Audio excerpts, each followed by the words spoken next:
of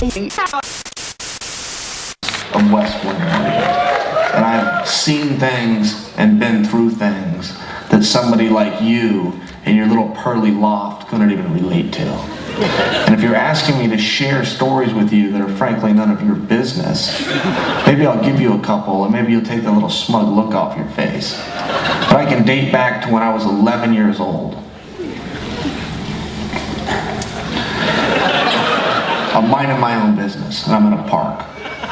This guy, stranger to me, takes a piece of gum out of his pocket, he puts his mouth, and he just throws the wrapper on the ground.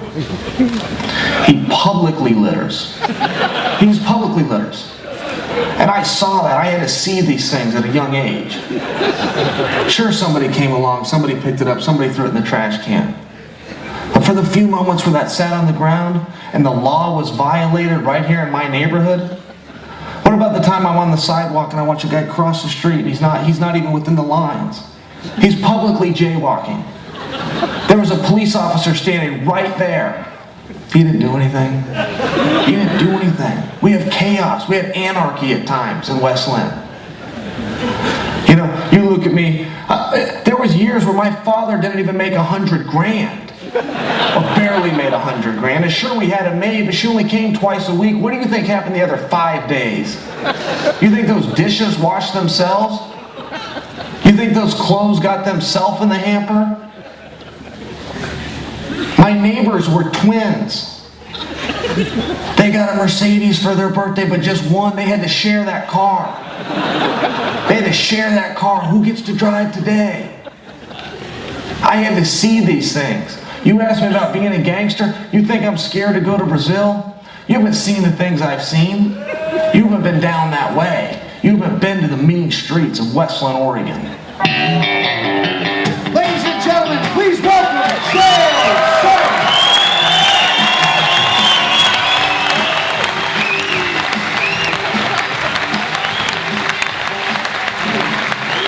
So with that fine backdrop, Chael Sonnen is all yours for about the next 45 minutes. We have microphones, at least one set up. Oh, yep, on both sides. So don't be shy. Step up to a mic, and we will begin over there, young man. Fire away.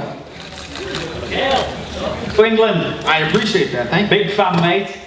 Thank you. Appreciate you watching. Just heard about you fighting Vanderlei. You're going to Brazil to do Ulman fighter. Are you crazy? Allegedly. I've certainly been called that. I mean, listen, I go where the competition is, and that's the bottom line. And Vanderlei Silva put out this huge checklist, right? I've been calling this guy out for years, 2 years. Puts out this huge checklist of demands. He wants a 30-minute fight. There's no such thing as a 30-minute fight. But I say, all right. Then he wants to change weight classes. I say, all right. Now he finally puts it in Brazil, as though that was going to keep him away from the ass whipping I'm going to hand him. But it's not. So I've gone down the checklist, and now I'm finally going to get a hold of him. Brilliant. Can't wait to see that. I appreciate that. Thank you. Yes, sir. Hi, Chael. I've got a question about Anderson Silva. We've seen a lot of the great fighters, Chuck Liddell, other fighters, they get knocked out, and then you think they're going to come back, and then they get knocked out again, and that's kind of the end of the careers. Do you think we're going to see that with Chris Weidman in December? But do you think it was just a lucky shot, or do you think this could be the end for Anderson Silva?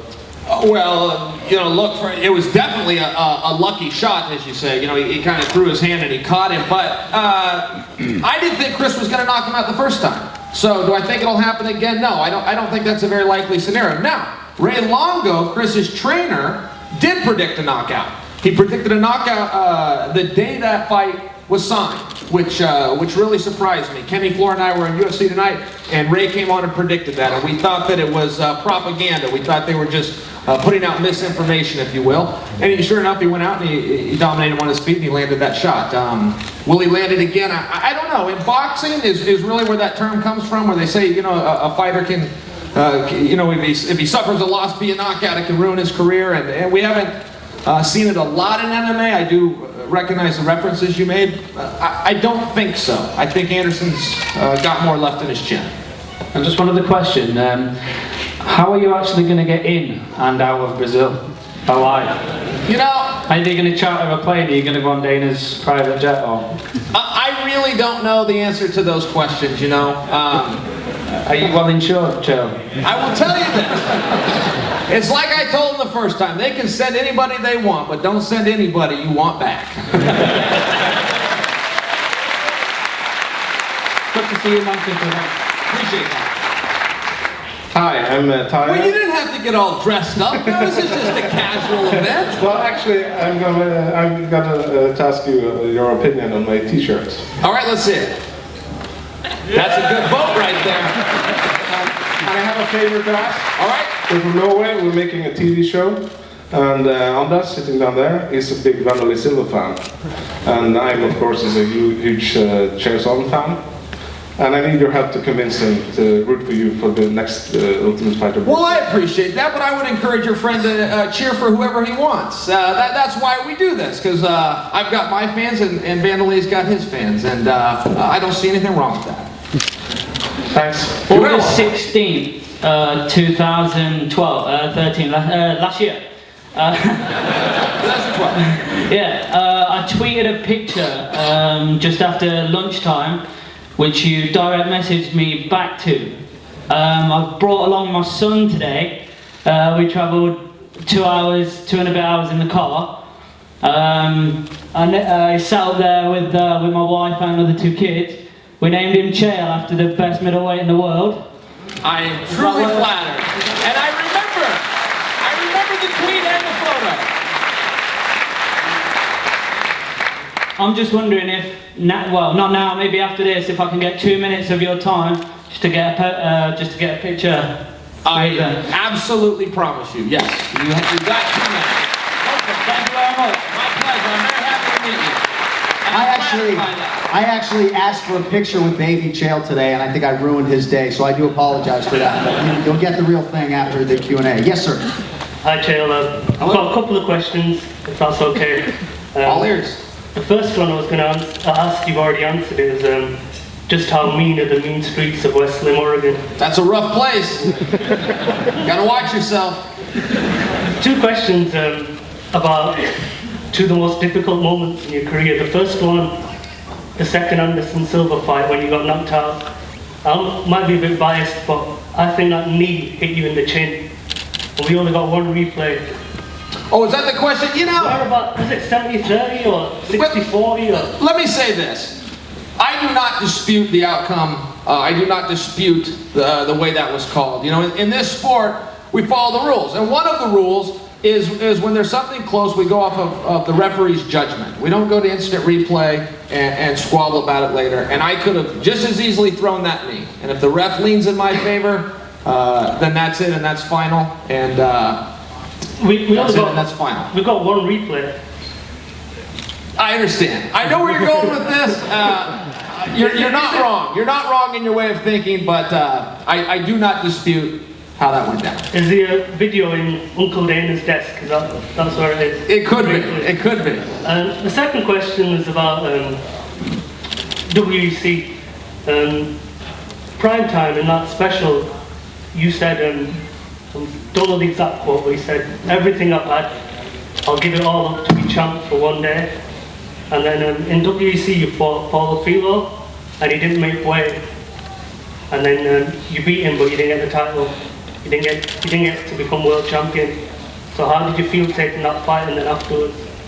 And not having the career that you've had never been. Well, I appreciate you even knowing this. And guys, what he's talking about is I had a match with a gentleman named Paulo Filos for the World Championship, and Paulo missed weight. He didn't make weight. And so that made it a non-title match. That had never been done before. Mark Ratner, former executive director with the Nevada State Athletic Commission, told me that. He goes, listen, I've never heard of a champion not making weight before. We don't have a protocol for this. And so it became a non-title fight. I beat him but did not win the championship. And how did I feel? Man, that hurt. It hurt a lot. And you know, those titles are important to me. For some people it's just to win the match and get a paycheck and move on. But the title means something to me. And it was a goal, and he screwed it up for me. And appreciate that.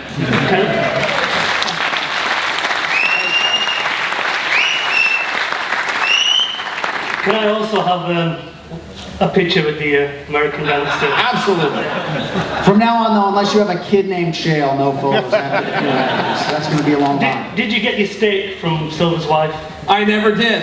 But I was invited to a barbecue. That was on me. I guess I should have shown up. Thank you. Yes, Steve. Hello. Hello. Hi. I would like to know, at first, I want to say that I love your coaching on The Ultimate Fighter. Well, thank you. Because I like the whole mind, how you put the mind into all that, like all the psychological facts in a fighter. I thought that's very cool, and that's why I wanted to ask if you support young fighters back home. Are you coaching some of them, or are you just fighting? Well, first off, thank you for watching that season. We appreciate that. And yeah, I coach exclusively children and exclusively wrestling. I don't have, I haven't worked with adults or professionals or MMA for that matter. That was kind of my main experience was on the set of The Ultimate Fighter. But I do coach children's wrestling. So if you coach children, maybe I have a personal question. I have a son.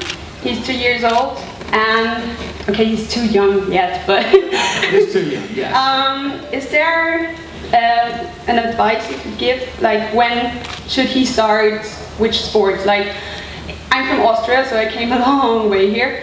And in Austria, they all start judo. I myself do Krav Maga and Panantukan, and we would have the possibility of luta libre. I don't know if you know that kind of grappling. It's Lucha Libre, is that what you said? Yeah. I know in Mexico that's a form of wrestling. so that would be an option for him. Would you say that's a good option, or is there something you could recommend? Well, this would be my advice. If you're going to get a young person into any kind of sport, start them in gymnastics and get them that balance, get them that timing, get them that strength. And most importantly, get them that body control. Especially in our sport, there's throws, you referenced judo or wrestling, you're flying all through the air. It's your job to land in one piece. And if you start them in gymnastics, they'll learn to tuck their chin, they'll learn to roll, they'll build a strength and a core.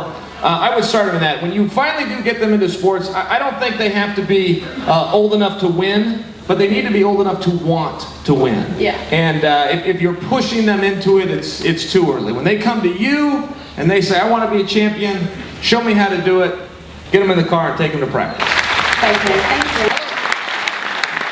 Hi, Chael. Massive fan. Why, thank you.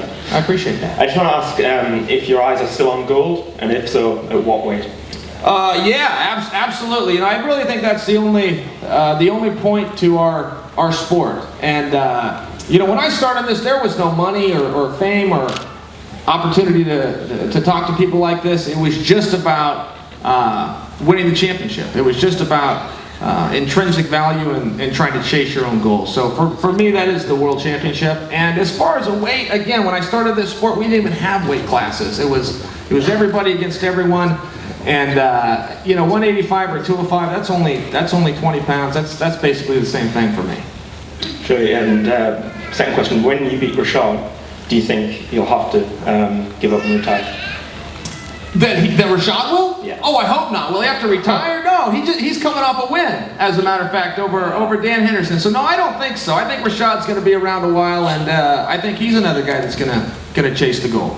No problem. Thanks a lot, man. Awesome. Thanks, buddy. Yes, sir. Hey, Chael, big fan.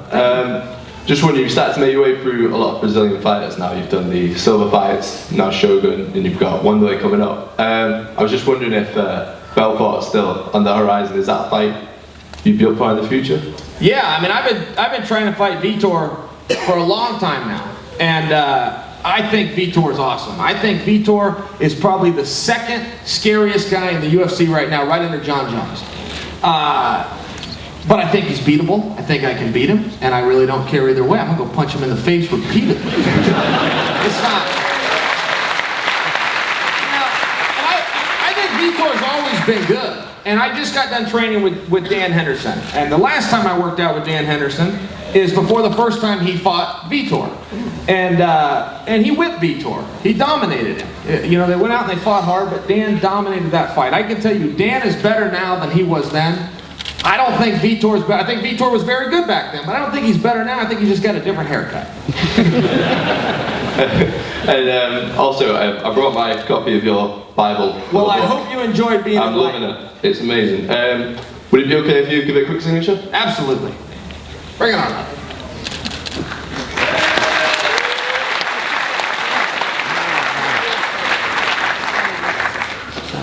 How many of you have read Chael's book, by the way? We got to up that percentage here in the next few weeks, folks. I read it actually on a plane trip to Portland, Oregon to interview Chael, so I would be prepared. And I reference it every now and again. So, yes, sir. All right. Hey, Chael. Hello. First, I want to thank you for being the hardest working man in MMA, UFC Tonight, Tap Out XT, which I do. You've marketed it your way, marketed yourself a way no other fighter has been able to do. So I want to thank you for that. Thank you. I've never been in such a positive crowd before, by the way. So this is very, I don't know if I trust it here. You guys are all far too nice for me, but thank you. So the sexy question that everybody is asking is the fight against Vanderlei, but I want to ask you about an important and a big fight that you got coming up against Rashad. Both of you guys are evenly matched. Both of you have very intelligent striking, very good wrestling. How do you see yourself winning that fight? Well, I'll tell you this. I can beat Rashad, but he can beat me too. And when I look at him, the first thing I thought about the Rashad fight is, man, I can beat him, but I don't know how. You know, we're very close, and it's one of those matches where we're just going to have to go out and do it.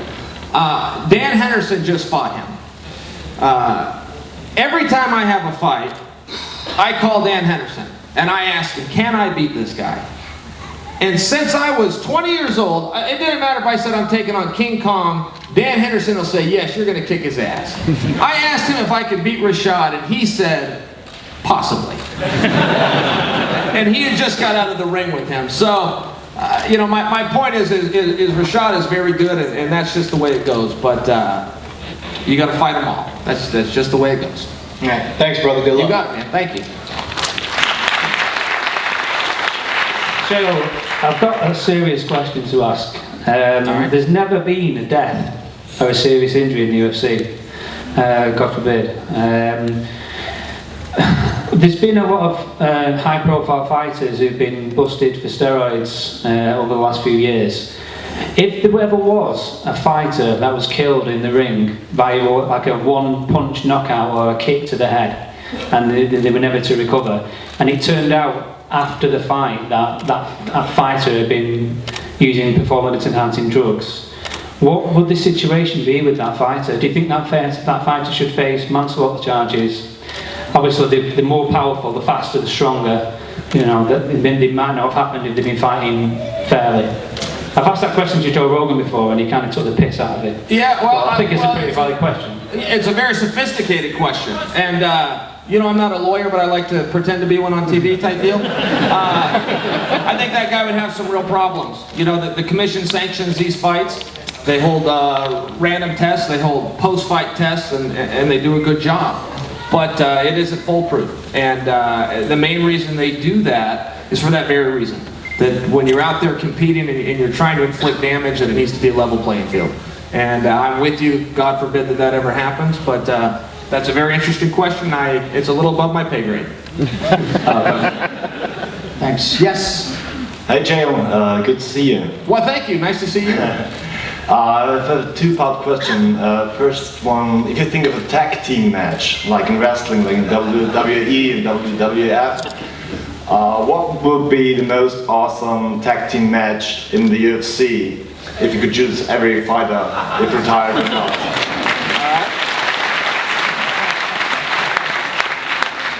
Okay, the most awesome tag team match, I would put Dan Henderson and myself against Vitor and Vanderlei. Well, I like that game. I mean, that's a fun scenario. I don't know, but that'd be fun. Okay, so this also answered my second question, because I wanted to ask when you would compete in a tag team match, what would your partner be? So yeah. Well, yeah, there you go. There you go. Perfect answer. Thank you. Good luck. Good question. Thank you. Yes, sir. First off, it's an honor to be in the presence of greatness. Why, thank you. I was actually talking about John Anick, but you're okay too. So you were mesmerized. Well done, well done. Congratulations on your win over Shogun. You showed some nice skills on the ground. And I was wondering, in the gi, jiu-jitsu only, you versus CM Punk, who wins that? That'd be a good match. You know, that'd be a good match. I don't really know. CM Punk, as a matter of fact, just set Rashad Evans up with some tickets to a big show coming up out Rashad's way. His niece is a fan, and he reached out to me. I reached out to Punk, and he got him some tickets. So I thought that was an interesting story. I'm not totally sure where I'm going with that, but that was a fun fact. A second question then.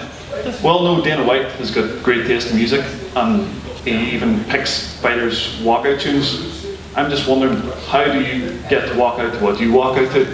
You know, Dana checks the music and then he'll make suggestions. But not all songs are approved. You're right about that. Not everybody knows that, but that does go through Dana's desk and through his ears. You know, he's actually had some pushback on my song. He's not a huge fan. It's a country song, and Dana likes a little faster and heavier pace. But in the end, he let me choose my own song. That's good, man. Hi, Chael. You just come over from Ireland this morning, so we got up at 4 o'clock, and as we're getting on the plane, my mate shows me a video of you talking, and the Oklahoma guy comes on. So we're just wondering, after you go through Rashad and through Vanderlei, will we get a chance to see you in the Oklahoma dummy? I know exactly what you're talking about. You're right. You know what? That gentleman reached out to me. He made nice. We made up, and you know, frankly, I don't think I should have yelled at him. He gave up his time. He came in and asked a question. I probably could have been a little nicer to him as well. Thanks very much. Thank you for coming all the way from Ireland. No problem. You're bigger than me, so I have a nice to you too. Hey Joe. Hello. Massive fan. Thank you, buddy. Next month I make my pro debut. I would like to know any advice for when you made your first professional fight. Yeah, man, put your hands up and your chin down. That's the first thing. Don't try to look good out there. Just try to win, first and foremost. You know, there's a tremendous cop-out, and it's even done on the UFC level if I was putting on a show for the fans. The fans want to see you try to win. The fans want to see you do everything you can do in a competitive nature to get your hand raised. Do not buy into the cop-out if I was putting on a show. You're out there to perform and you're out there to win. But, you know, I would like to wish you luck and congratulate you on chasing your dream. Good for you for making it to the pros. It's not a tremendous experience. Your debut is actually a nerve-wracking and miserable time. So when that seeps in and you're down in the dressing room and thinking, what did I agree to do this for? Just know that's part of the process. Awesome. Could you sign my book, please, as well? Say it again? Could you sign my book that I brought? Yeah, absolutely. Thank you. We'll do that after the Q&A is done, if you don't mind. All you, what do you got? Hi, just wondering, can you please sign this book for my friend Carl? I would love to. I got bad cop over here. Make an exception. Are you under the age of 21? Yes. Wow, they really let you drink early here in Manchester. Come on down. Thank you.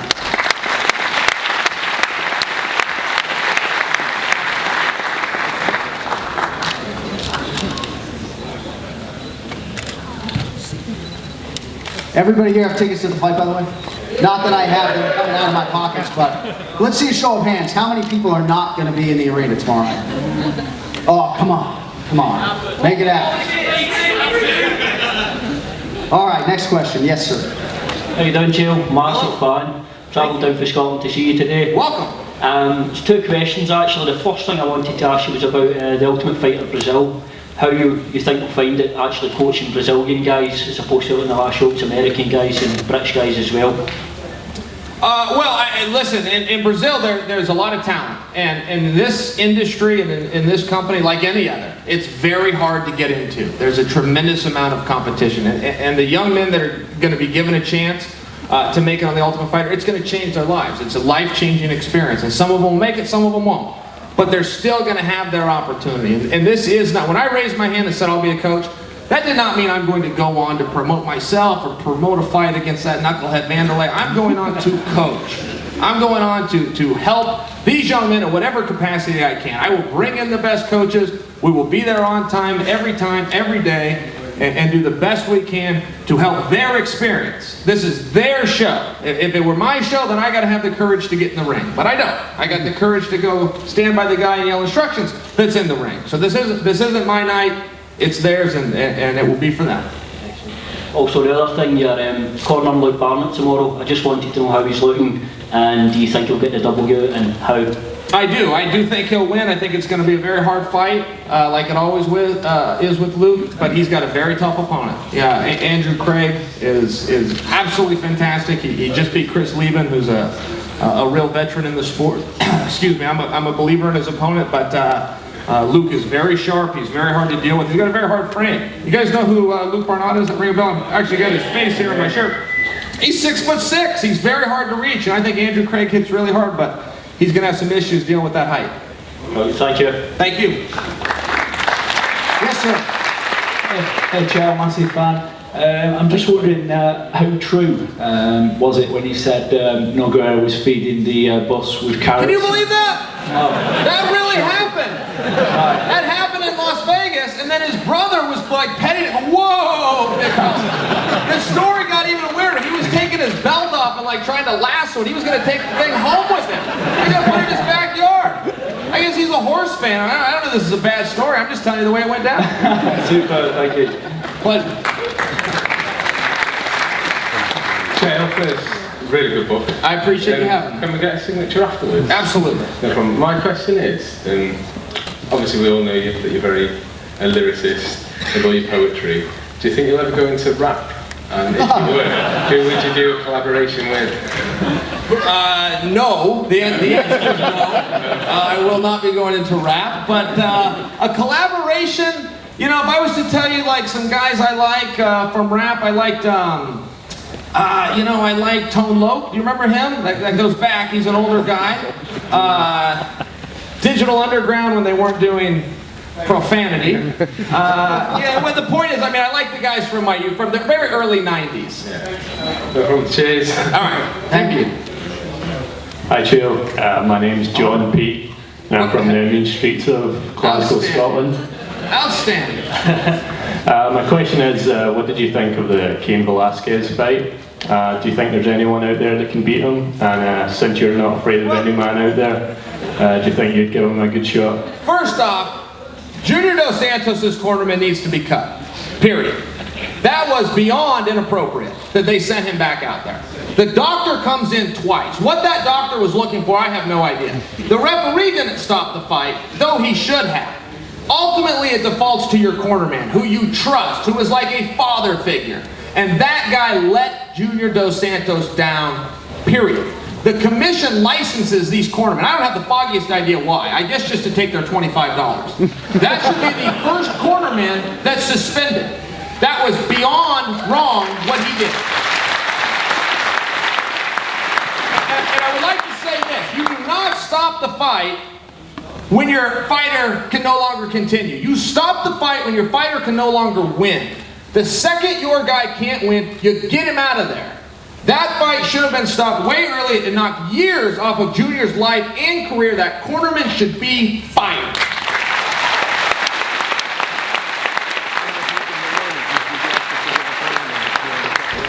Thank you. Hi, Chael. Hello. I'm just halfway through your book at the minute, which is about all good bookstores, guys. Thank you very much. And my plant, ladies and gentlemen. Well done. Just like we rehearsed. It is very good. One of the early chapters, you talk about how obsessively competitive your first wrestling coach was. For those who don't know, his coach ripped up Chicago Bulls tickets in front of everybody that wanted to go because he clashed with practice, which I thought was just crazy. So knowing that you have been brought up being that competitive, I think everybody in the MMA world knows that you can beat Anderson Silva. How much does it plague your mind that you didn't? Well, it hurts, you know, and it's not just the Anderson fight.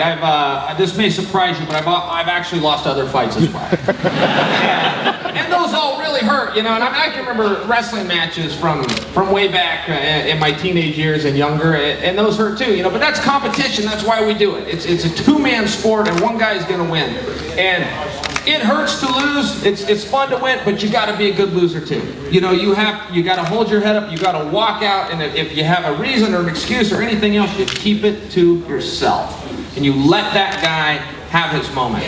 You know, I'm not tremendously fond of Anderson Silva, but when Chris Weidman beat him, Anderson Silva did the right thing, which was nothing. He said, Chris Weidman is the champion now, I'm not. Now the next day, he changed his tune. The next day he said, I want a rematch, but that's okay. For that moment, you pass the torch. You give that guy his 15 minutes, and I really respected that Anderson did. That was the right thing to do. No excuse. Shut his mouth, talk to your new champion. Right thing to do. One more question. Have you considered going under Joe Rogan's wing and... Ladies and gentlemen, we are in the presence of greatness. The true greatest light heavyweight in the world, out of Gustafsson.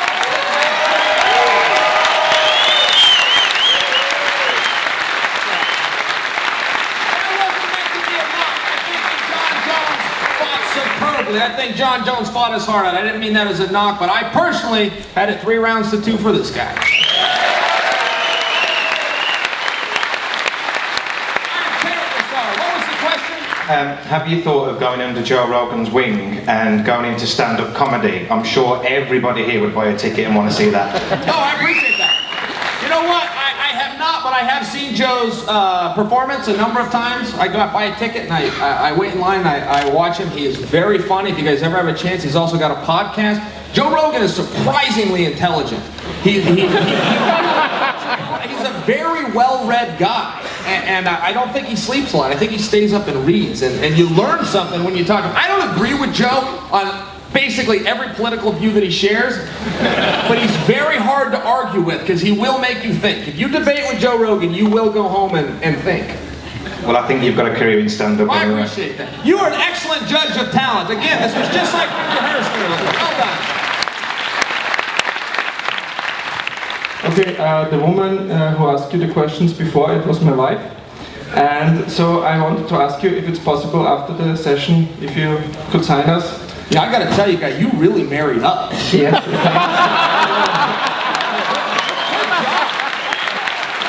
did as well, as a matter of fact. I married way out of my class as well, but yes, I will absolutely sign. Okay, and is it also possible to make a photo with you? Yes. Okay, thank you. You're very welcome. And I may forget, but you gotta remind me. I'm good for it. Yes, sir. Chael's dad is back, I believe. Yeah. I'm just wondering if your jiu-jitsu coach is Vinny Margalesh. Yeah. I'm wondering, everyone who knows you and has seen your training have said you've got an outrageous ground game. As much as you don't get taken down, are we ever going to see any rubber guard from you with the 10th Planet System? And have you ever trained or will train with Eddie Bravo? I have worked with Eddie Bravo. I can't do the rubber guard, purely out of flexibility. I'm a believer in it. I've been caught in it a number of times. It's very difficult. He's got a great system down. And yeah, Vinny's a really good coach, man. Vinny was a world champion. He won Abu Dhabi, he won the MFC. And as good of a fighter as Vinny is, he's a better coach. In fact, he will be with me in Brazil for Tough 3. And I will let him know you asked about it. Good. Thank you very much. You got it, buddy. I'll see you after the show. Yes, sir. Mark Muñoz versus Machida, who do you think is going to win that? And can I have a signature? Yes. And you know, I tell you, I really like that fight a lot. Here's the problem with Machida. Nobody wants to fight Machida. You will never hear Machida get called out because he's very awkward and he's very unique. And you only have one shot to beat him because you're not going to have guys in the practice room that look like Machida, that mimic Machida and do his moves. So you got one shot to figure that out, which is live in front of the world in the octagon. Mark Muñoz actually is trained with Machida, so that changes things for him. That mask is off. That, oh my gosh, what's he doing out there? The gig is up. Mark knows what he's doing. Can he handle it? Well, let's all tune in tomorrow night to find out. But I, of course, am with Mark Muñoz, but I do recognize that Machida's outstanding. And I love that Machida's changed weight classes too. It creates all sorts of new parity, all sorts of fights I'd love to see Machida in, but I'm with Muñoz. Oh yeah, and can I have a signature? Yes. But can we wait till after? Yeah, we got to stop it down there. I won't blow you off. You actually look a little bit older than 15 too, so. Yes, sir. What's going on, Chael? What's happening? Well, basically, we all know you're an amazing fighter. Thank you. And I think that's what I keep telling people. The important thing is that you understand the other side of the business, which is promoting fights. When are you going to take over Dana White's job? Well, to be compared to Dana White is a tremendous compliment. And I may be second to Dana White, but that's a tremendous gap. That guy, you know, people really misunderstand. We all think of Dana as a promoter, which he is.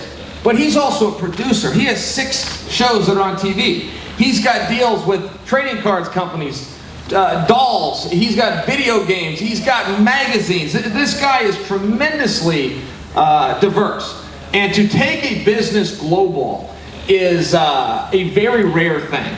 It's a very rare, driven, and intelligent human being that can do what Dana White does. And I could get a hold of Dana White 24 hours a day, including on Christmas, if I needed to talk UFC. I need to talk about his company. The door hits most guys squarely in the ass at 5 o'clock. And that's why people can't compete with him, because they don't work as hard as he does. They're not as smart, they're not as passionate, they don't take the risks. So I am a far cry from Dana White, but I appreciate that compliment. If there's a man for the job, it's you, buddy. That's nice of you. Thank you, buddy. Hi, Chael. Well, hello. Welcome to Manchester. Thank you very much. As much as I love you, and I've got all the respect in the world for you, I'm a huge GSP fan. Woo! Okay? I'm a GSP fan too. On November the 16th, do you think George will finish that fight? I don't know. Now here, I'm going to tell you what, if I can get a signal in here, we will call George right now. Hold on, I think John Anick, do you have a signal? Barely, we can try it. All right, we are going to call George, and I'll let you ask him that question.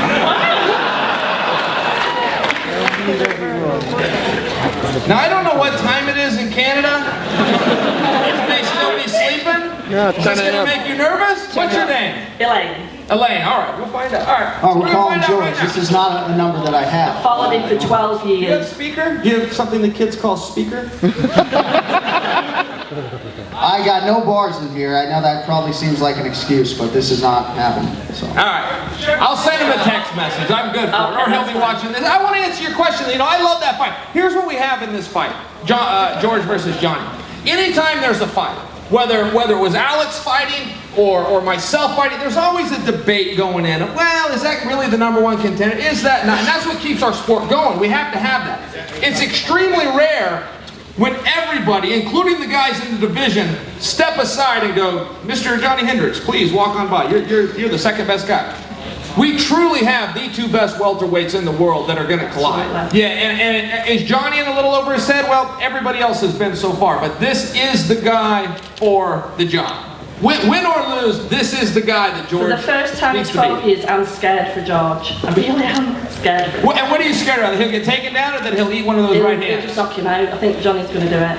Really? Yes, I do. I really do think he is. He could. He certainly could. You know when that is, don't you? November 16th, 7 p.m., 10 of the Eastern.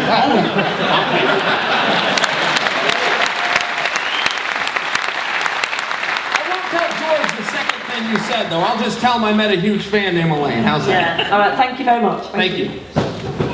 Yes. Hi Chael, how's it going? Awesome. Good. Just like to say that was really surreal. I was just stood here queuing up, and then I was thinking, who are these guys? They're coming a bit late, and I looked to my right, and it's Alex and Dustin, which is pretty crazy. That's one big dude, isn't it? Yeah, that was pretty surreal. Anyway, I was wondering, you're a businessman, I would say, and you also seem as though you're a very loyal person, from my opinion of you. So what happened to poor Yushin? Because he was a dear friend of yours. In terms of him being released? Well, because I know you'll probably give me like a business No, I'll answer kind your of question answer. straight. I just want to make sure I understand it. Yeah, on a personal level, I want you to give your opinion on him being cut. But on him being released? And also if there was a possibility of you, because you're close with Dana, you could have, because you were buddies. Well, put a word in for you know, I wasn't put a word in. I did ask him though, you know, hey, what happened here? And Dana came clean. He goes, look, Yushin's just so good. He goes, this is an excellent fighter, but he can't win the championship. We gave him a shot. We gave him another #1 contenders match to get him back there. He's stopping other young talent. He's been with us 7 years. He had a great career. And that's the way it goes. And the real truth is, and it's hard when this happens, these are sobering times, you know, whether it's a friend or even if it's an enemy. I don't want to see Wanderlei Silva lose his career. I don't like when that happens to anybody. But as fighters, we generally stay in it too long. And eventually I will do the same thing. I love this.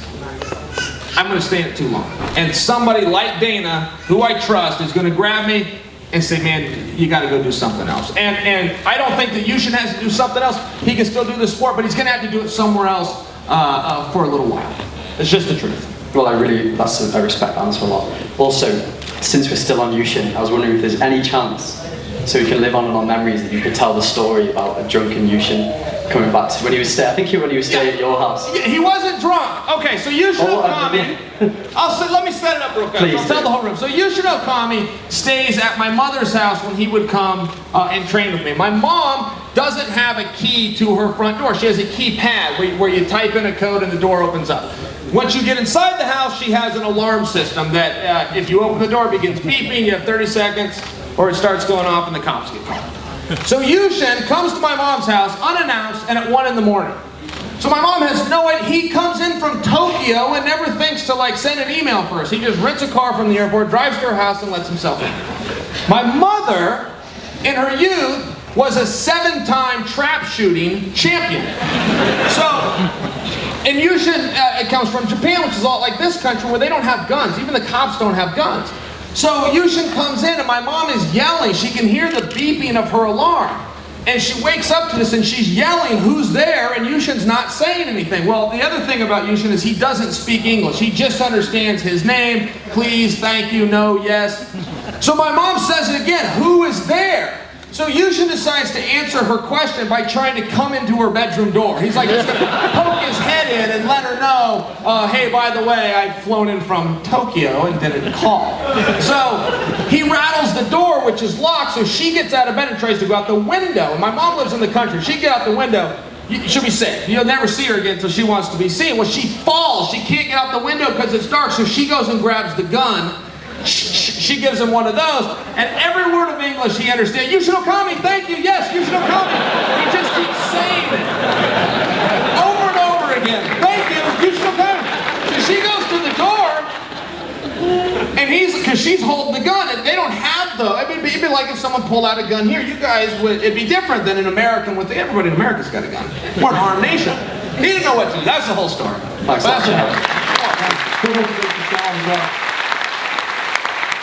Before we get to our next question, Chael Sonnen is not going anywhere, but the UFC superstars keep pouring in. You see Dustin Poirier's here, Alexander Gustafsson, and now we are very happy to bring out, what do you weigh, by the way? It says Air 4. All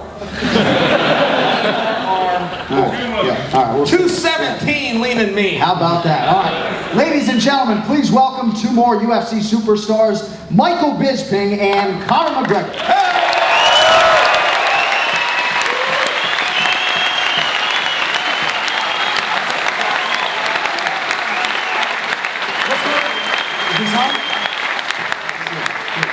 What's going on, Manchester?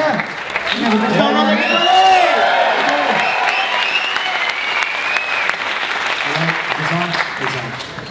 How we doing?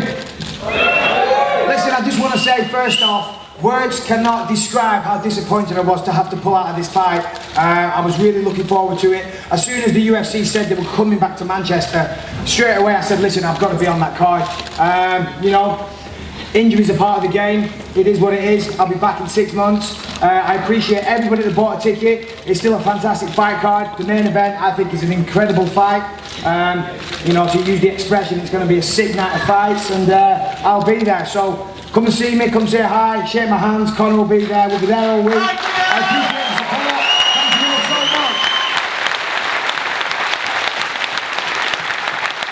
And I'm happy to be here as well. You know, I'm recovering at the minute, and I'm looking to be back in March, April, May. I'd love to come back. March, there's a show on in London, and I'm going to work hard to get on that show, you know what I mean? Because it took George 10 months, identical injury, and I'm looking to smoke George and do it in 6.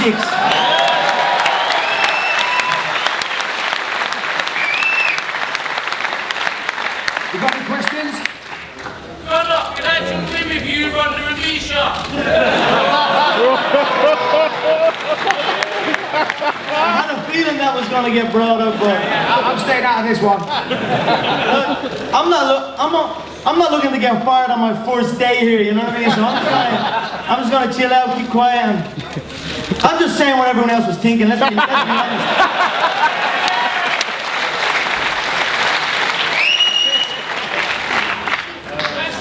Yeah. Thanks for that compliment. Hey guys. Where are we looking? I'm blind in one eye.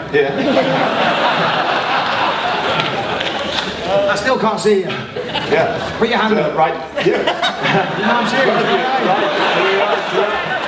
Right there. Looking at that for some reason. That's where the noise is coming from, so I'm like, where is it?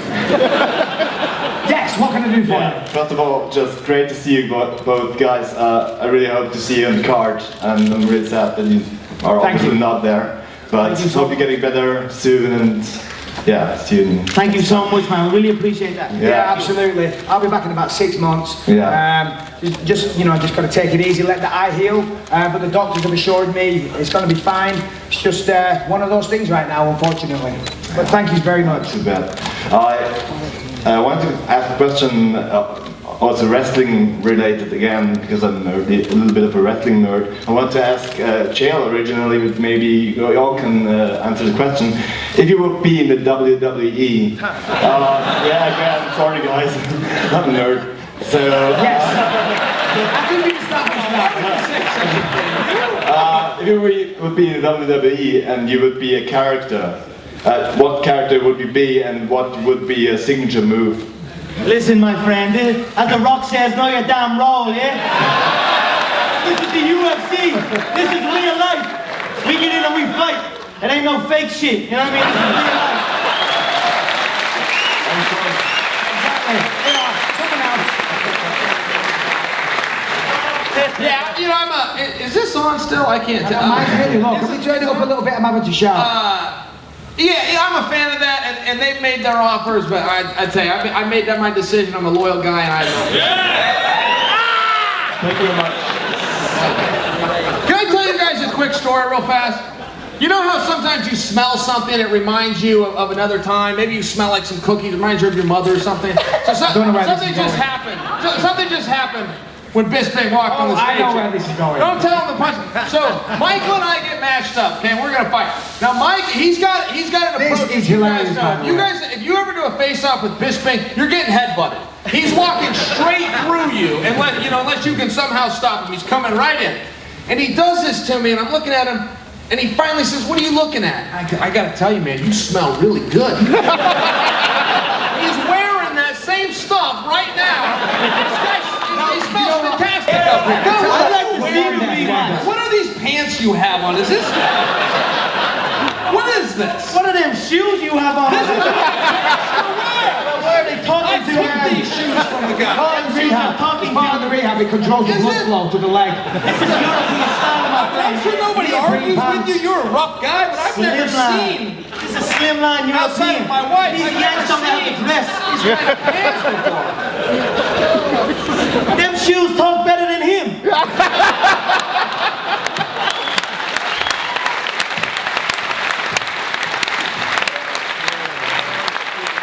A question for...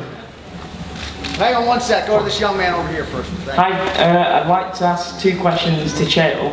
All ears. First of all, I'm a massive fan. I was wondering if I could get a picture afterwards. Yes. And second of all, I was reading on the internet, obviously you're coaching the Ultimate Fighter against Wanderlei Silva, and I read that you wanted Anderson Silva as part of your coaching staff. Is there any truth to that? And if so, how would you guys get on considering your history? Well, Anderson Silva would be welcome, and whether he was on my side or he was on Wanderlei's side, he needs to be present. He is looked up to in that country. Here, you have to understand this on the Ultimate Fighter. This is for those young men that are scratching and clawing and trying to break through into an industry that's very hard to do. and to give them their best experience, I think that they look up to Anderson Silva. I know that Anderson Silva has a lot of tools. I trust that he's a good communicator, and he should be present. And he will be asked by my side. Whether he accepts that or not is up to him. But if he doesn't, and it's a personal thing with me, then I hope that he comes on Vanderlei's side. But he needs to be present if there's an Ultimate Fighter in Brazil. Right, thank you. Hey, there's one question. With someone. Because of the stripes. Because of the. Two questions. First question for Chael. Should we just go home? He's been here all day. We've just walked out. Come on, Michael, you'll like this one. You'll like this one. Oh, okay. Like most people in the audience, we're probably biased when it comes to Michael Bisping and your fight, but I genuinely thought that he had the decision in that fight against you. Well, I'll tell you this, I did too. And when they raised my hand, I turned to him and I said, "Welcome to America."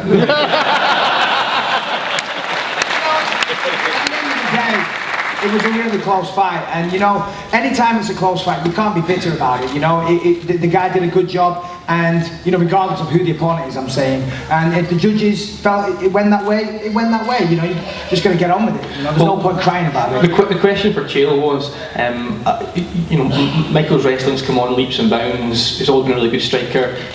Before this IMJ happened, I think he was on course to work towards a title shot. What do you think the attributes that he has that could potentially lead him towards a middleweight belt? Oh, he could definitely win the title. You know, there's a number of guys that are right there that on the right night could win the belt, but he's definitely one of them. And you know, whether his wrestling is great or not, one of his biggest strengths is getting up off the bottom. So even if you are a wrestler and you got to take him down, you know, Rashad Evans told me this before I fought him. He goes, "Well, you could probably get him down." He says, "But you're going to use a lot of energy, and he's going to get right back up." And that was my experience too. I did get him down and he got right back up. Sort of hit me in the face, the jerk. Okay, and second quick question to anybody who wants to answer. There's a lot of debate at the moment about the state of judging and the state of refereeing, and if you guys had a blank and a clean slate to establish some new rules, what are the things that you'd like to see change to improve the sport? Well, for me, because sometimes, you know, a fight happens and I look at it and I think clearly this guy won. And all the judges will give it to that guy. But one judge will give it to the other guy, maybe 30-27. I think that judge should be pulled to one side or go to a hearing of some sort and be told to explain why he gave it to that guy. Break it down round by round. Make him watch the fight and say, why on earth did you score it to that guy? Because he clearly lost. So why did you do it? And if you know, he should be held accountable is what I'm saying. You know, and if he can't back up why he scored it that way, then he shouldn't be a judge anymore. I think we're all weighing on that. Conor, why don't you go ahead? Because we give this a lot of thought. Conor, share with them your opinion. Yeah, I mean, that is definitely good, you know, to put the judges under the spotlight, you know what I mean, and make them accountable for their actions. It will make guys more cautious and more hesitant to give to score the fight correct, you know. There's big business on the line here, and a loss is crippling, you know what I mean? So the judges definitely need to be more accountable. Me personally, I just love to scratch it all and do no time limit, no separation, no nothing. Let the contest go, and it's over when it's over. You know, people say we want to finish. Trust me, someone will break. No time, a man will break.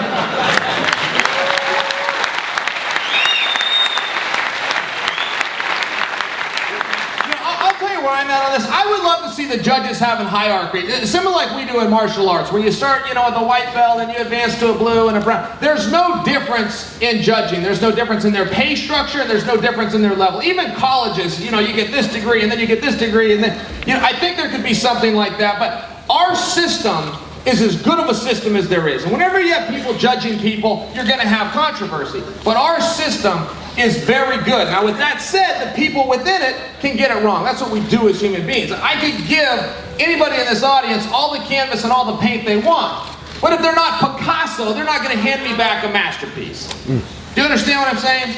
All right. Not really. Hey guys, we've got 2 minutes left with these guys. Weigh-in's fastly approaching, so one more question on each side, and I apologize to those of you that have already lined up. Yes, sir. How you doing? I came over from Northern Ireland. I've been over here. I went up from 2 o'clock and I sat in the queue for an hour to get autographs and I was just wondering, can I get an autograph? That's Of course you can. Especially up here, McGregor. Nah, man, thank you so That's much. it.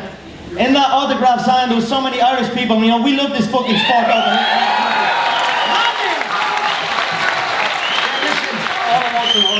We just did an autograph signing there, and the turnout was amazing. And there's a lot of people still waiting outside. Listen, I'm not fighting here this weekend, but I want to meet every single one of you one by one. So I'll be around after this. I'll be outside. Come say hi, get an autograph. Conor will be there. We're just normal people. Come see us.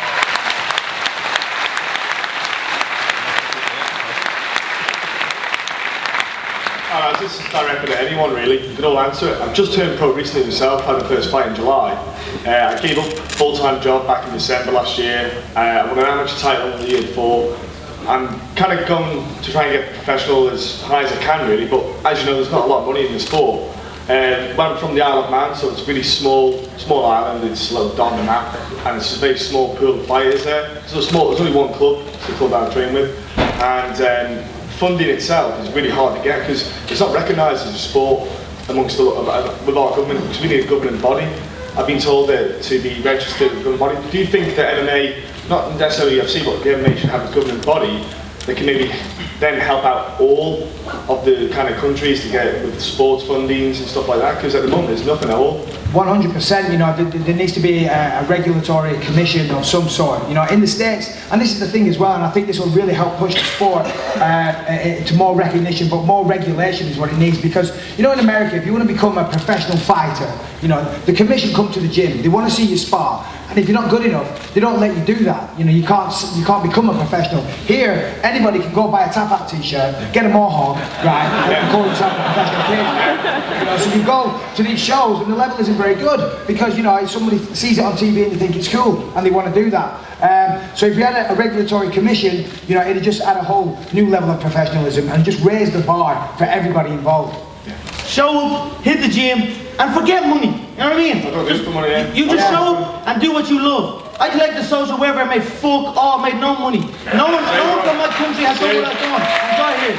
Like, you're from the Isle of Man, a little small, you know what I mean? Do what hasn't been done before in the Isle of Man. Show the Isle of Man what true combat is about, which is what I've done for my nation, you know what I mean? So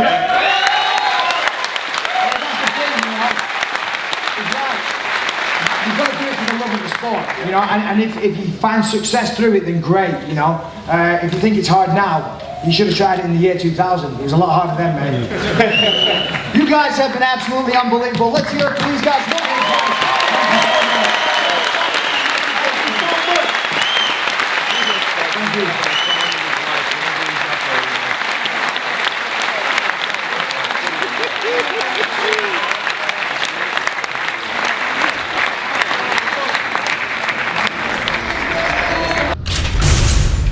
Thank you.